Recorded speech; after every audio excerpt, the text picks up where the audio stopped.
Wahai kita manusia, kita mesti ingat bahwasanya setiap perkara yang kita laksanakan di dunia ini, baik perkara itu yang diperintahkan Allah ataupun perkara itu yang dilarang oleh Allah Subhanahu wa taala, semua itu akan dimintakan pertanggungjawaban apa yang kita laksanakan di dunia.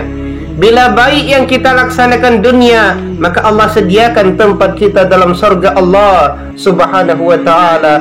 Tapi bila sebaliknya, yang kita kerjakan adalah perkara-perkara yang menentang dengan hukum Allah, perkara-perkara yang dilarang oleh Allah Subhanahu wa taala, maka Allah akan menyediakan tempat kita, yaitu neraka Jahannam, neraka yang penuh siksaan, neraka yang penuh dengan kehinaan bagi orang-orang yang melaksanakan apa yang dilarang oleh Allah Subhanahu wa taala. Karena itu kita perlu ingat, siapapun kita, baik itu presiden, baik itu pejabat-pejabat tinggi, baik itu berpangkat ataupun tidak, ingat bahwasanya setiap apa yang kita kerjakan akan dipertanyakan oleh Allah Subhanahu wa taala. Kekuasaan kita yang kita miliki hari ini, suatu saat kekuasaan itu akan hilang daripada kita. Berapa tahunkah kita bisa menikmati kekuasaan tersebut? Hanya sebentar. Tak kala kita melewati umur 63 tahun, di situ sudah mulai masa-masa untuk malaikat maut mendatangi kita.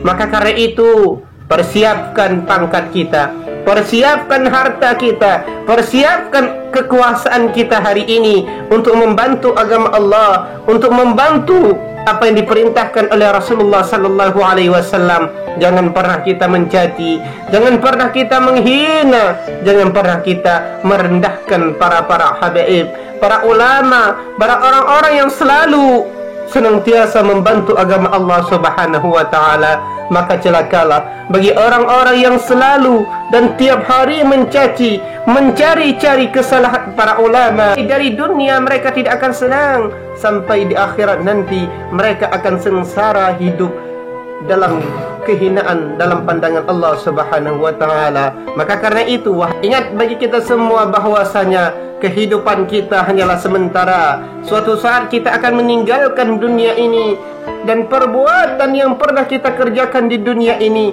akan dimintakan pertanggungjawaban oleh Allah Subhanahu wa taala. Ingat, jalankan perbuatan kita sesuai dengan apa yang diperintah oleh Allah Subhanahu wa taala, dan tinggalkan oleh kita akan perbuatan-perbuatan yang dimurkai oleh Allah Subhanahu wa taala. Jangan menzalimi orang lain, jangan menghina orang lain. Bagaimanapun tipuan yang kita buat hari ini, suatu saat tipuan itu akan jatuh pada diri kita.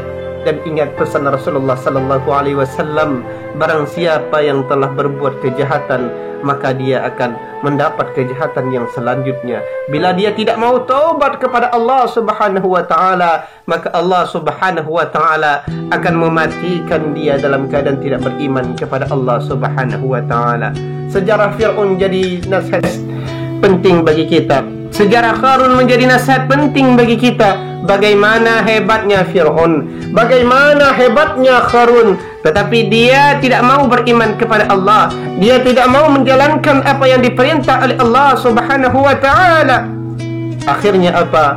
Allah matikan Fir'aun, Allah matikan Qarun dalam keadaan kehinaan kepada Allah Subhanahu wa taala. Maka karena itu pesan kami, yuk sama-sama kita menjalankan apa yang diperintah Allah. Jauhkan diri kita daripada menjalankan kezaliman kepada Allah. Jauhkan diri kita dari sifat tipu menipu, daripada sifat suka kepada jabatan, tapi kita melaksanakan larangan-larangan Allah Subhanahu wa taala. Mungkin cuma ini saja nasihat singkat.